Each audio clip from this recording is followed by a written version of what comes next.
أهلا بالجميع. كيف تشوفوا دائما جديد مجموعة من المنتوجات ومجموعة من الموديلات اللي ممكن أنكم تاخدوها فقط إلا بركتوا على ذاك الرقم اللي كاين تحت المنتوجات وتواصلوا معايا. الأثمنة جد مناسبة وباقي كاين الخير.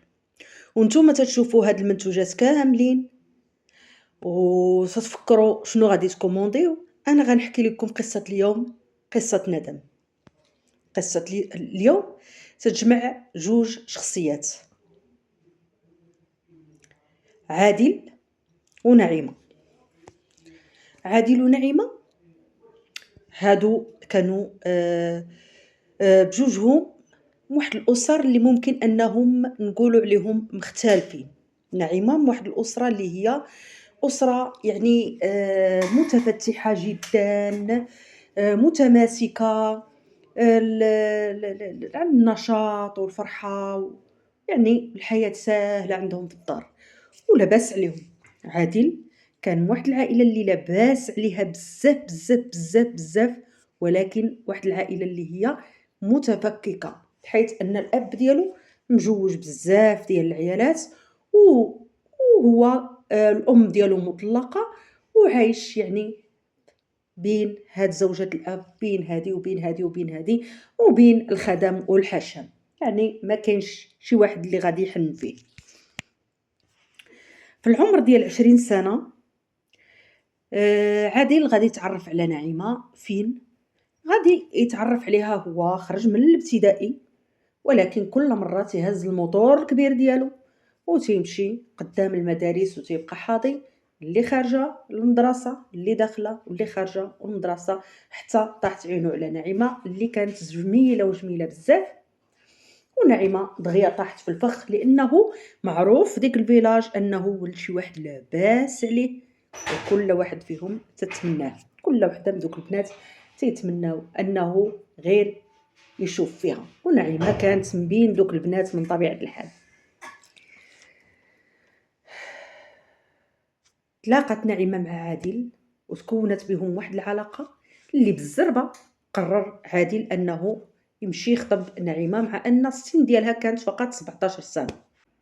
مشى عادل يخطب في ديك السن الصغيرة بوحدو، لأن الأب ديالو متوفي، لأنه وارث، لأن الأم ديالو ما كايناش معاه، كاينة في دولة واحدة أخرى ومجوجة واحد آخر، وما كاينش اللي غادي يمشي معاه، مشى بوحدو. بطبيعة الحال الأسرة ديال نعيمة اش غادي دير؟ غادي ترفض، خاصة وأن نعيمة كان عندها مرض السكر، يعني تتعاني، خاصة واحد العناية اللي هي خاصة، وبجوجهم صغار والدري جاي بوحدو، ما والسمعة ديالو سابقه بأنه واحد الولد اللي دائما غادي جاي قدام المدارس، ما وراه حتى شي حاجة، بفلوسه بكل شي ديالو، ولكن ما وراه والو غير تيخيط الدروبة والو. البنت واجهات الاسره ديالها وقالت لهم منو الخلاق، قالوا ليها والو، غتكملي القرايه ديالك ونساي هاد الهم هذا لانك باقا صغيره. قالت لهم لا والو. المهم خلاوها في داك انها في مدرستها، ولكن البنت والو ما بقاتش باغا تمشي لهم لا المدرسه، دائما راها تتخيط الدروبه مع عادل. غيوم ما يشوفوا العائله خافوا ان الدري غادي يجرها بلا زواج، زوجوها ليه. الدري واخا تزوج داك البنت اللي هي كيف قلت لكم جميله وجميله بزاف، واحد الاسره اللي هي مزيانه، والو بقى تيخيط في الدروبه ويمشي قدام هاد المدرسه وهاد المدرسه وهاد المدرسه، ما بغاش يحيد على داكشي اللي هو فيه، لا خدمه ولا ردمه، غير الورث تيصرف فيه، غير الفلوس خدام تيحرق فيهم ليل نهار. جات مسكينه هي للدار ديالو جالسه، لقات راسها بوحدها، لا راجل لا حتى شي حاجه. الراجل تيجي غير بالليل، تيمشي في الصباح ما تيجي حتى الليل، يمشي في الصباح ما تيجي حتى الليل. اش غادي دير؟ ما عندها ما دير. تزادت ليها واحد البنيته، استمرات الحاله على ما هي عليها، باقي تيجري هنا وهنا ويحرق في دوك الفلوس ديالو فاتت 6 سنين على البنيته الاولى، زادت ليها البنيته الثانيه، وباقي هو تيحرق فلوسه وغاديين في الكبر، حتى لقى راسو بين ليله وضحاها تيقلب على 50 درهم باش يعمر داك الموتور، ما تيلقاش.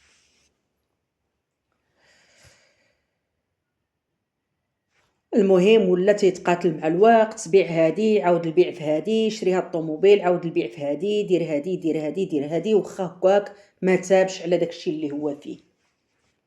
فاتت الوقت ودائما في المضاربه والمقاتله هو ونعيمه على انه يرجع للطريق، يرجع لدارو، يرجع ولادو، يقابل ولادو، والو. اسره ديال نعيمه عياو ما يشوفوا، ولاو مقابلين بنتهم بكل شيء، بالدواء ديالها، بماكلتها، بلباسها، بكل شيء ديالها، بالباس ديال بناتها حتى هما ما عندهم ما يديروا. البنت راه هي كيف قلت لكم مريضه، والحاله ديالها دائما خصها واحد الرعايه. فات الوقت بحال هكاك حتى وصلت نعيمه بديك الظروف اللي هي مزريه ل 45 سنه، تجا ليها السيد بخبار الخير: انا راني غادي نتزوج. انت تكافيتي حتى مع مرتك وبناتك غادي تتزوج؟ انت عندك حتى خبزه باش تاكلها؟ انا قلت لك غادي تتزوج. شكون هذه بالسلامه اللي باغي تاخذك؟ فلان.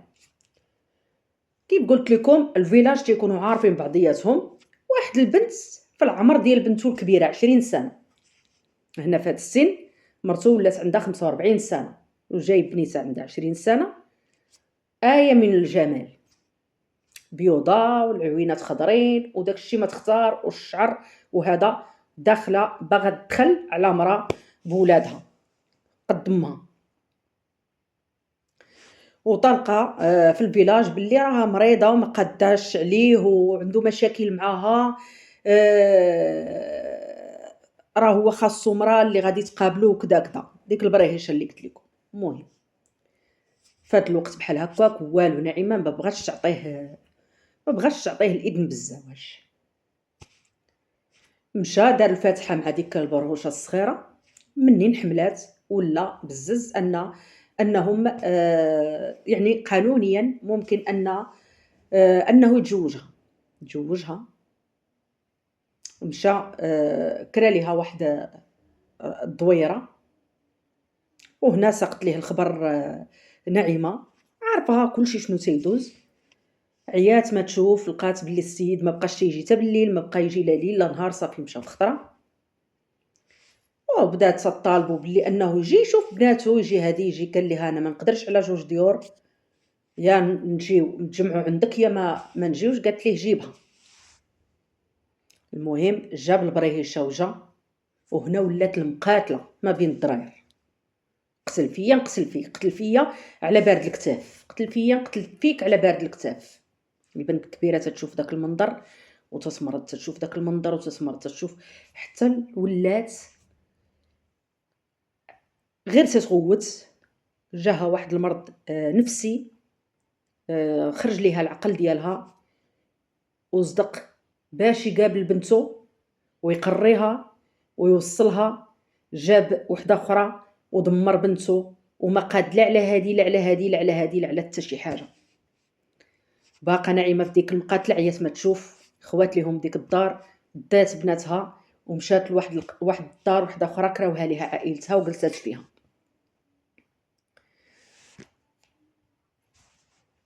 حملات البرهوشه وعرفت راسها عندها ولد، وبقات تتقلي فيها السم: انا راه عندي ولد، انا راه عندي ولد، انا راه عندي ولد. وفعلا نعيمه تفقسات وكل شيء، لان عندها غير البنات، وراكم عارفين المجتمع ديالنا. المهم بقات على ديك الحاله ديال الفقسه وكذا، ومسكينه تيتزاد عليها الحال في المرض ديالها، ولات حاله لحاله، كبرات اكثر من عمرها، وهي مقابله واخا هكاك البنيته اللي فيها المرض النفسي، ومقابله بنتها الاخرى، ومقاتله مع الوقت، وكيف تنقولوا عائلتها اللي مقاتلين معاها.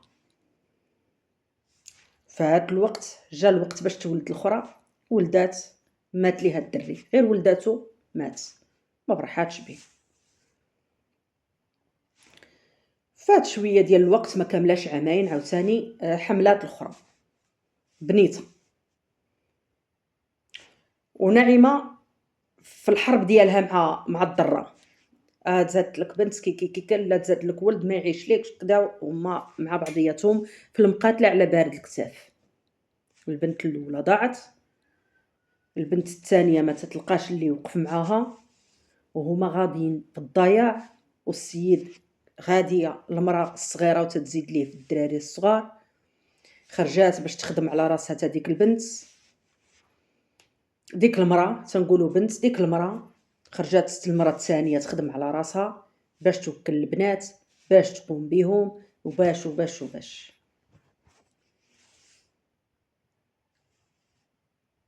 ماتت المرأة وخلات دوك البنيات، وحدة عندها مرض نفسي والاخرى معها حتى هي. بارد الكتاف خلاهم منهم العائلة امهم داوها. البنت الكبيرة داوها عند طبيب، عند مستشفى امراض العقلية دخلوها، والصغيرة بقاو مقاتلين معاها تكون حياتها ودير شي حاجة، وفعلا توظفات واحد الوظيفة محترمة، تقاتلوا معاها توصلوها، ولا بارد الكتاف تيطلب منها الفلوس، عطيني باش نوكل مرتي الاخرى وولادي، وهي مسكينة تتعطيه. ما خلاها تبني حياتها، ما خلاها تبني مستقبلها، ما خلاها انها دير حتى شي حاجه مزيانه في الحياه ديالها.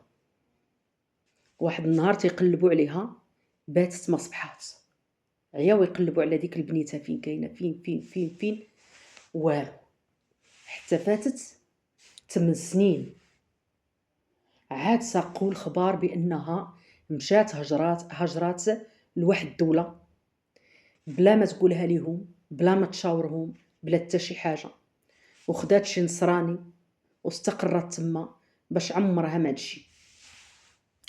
المهم تواصل معاها وسخط عليها وما قصرش من جهدو، وعيا ما يشوف بارد الكتاف، ولا تيقول ليها عاونيني وعاوني خوتك، نتيا دابا وليتي متيسره وكذا، عاونيني وعاوني خوتك. والو، مسكينه ما قداتش انها تفك منه، تصيفط ليه واخا هكاك، ولا بغى يحشم، ولا بغى انه يرتاح. وفاتت الوقت، كبرات البنت، ولا تيقول لها خاص بنتي تجي عندك، بنتي خاصها تجي عندك وتعيش معاك. باغيات ما تشوف، قادت لها الوريقات، قادت لها كلشي، دات بنته اللي هي اختها،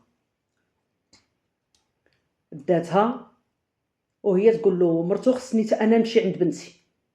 مشاو عندها كاملين الدار، صافي تبعت حتى هي بنتها ضره. ولات بنته تتشوف العجايب، مرتو تتخرج بالليل وما تجيش للدار وتدير المصايب، وهي خايفه تقولها لباباها، دايره الروينه. حتى لواحد المره قرقبوا عليهم البوليس، لقاو عندهم الحشيش في الدار، جمعوهم كاملين. مشات البنت في الرجلين، مسكينه ما دايره لا بيديها ولا برجليها، بسبب مرت الاب اللي قضات على امها وقضات على البنت وقضات على حتى بناتها. ما عرف يدير بارد الكتاف والو، لانه اصلا بارد الكتاف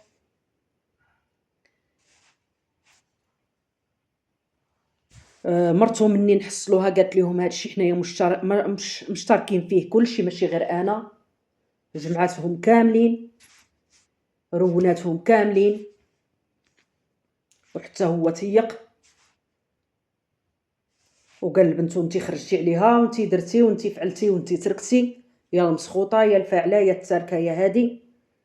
المهم وبقات داك البنت في هاد الندم ديالها وهي تتحكي، ضربوها ب3 سنين ديال الحبس وخرجات.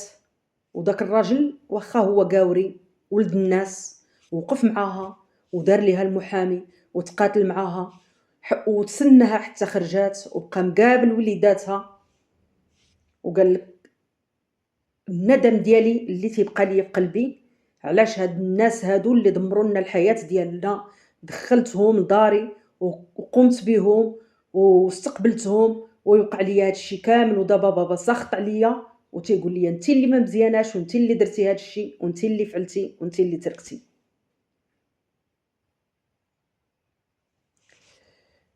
وباقي الحال على ما هو عليه.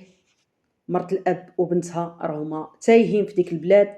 هاد البنت هادي مسكينه مشات هي وراجلها واضطرات انها تبدل حتى ديك السكنه باش عاوتاني ما يعرفوا ليهاش الاثر.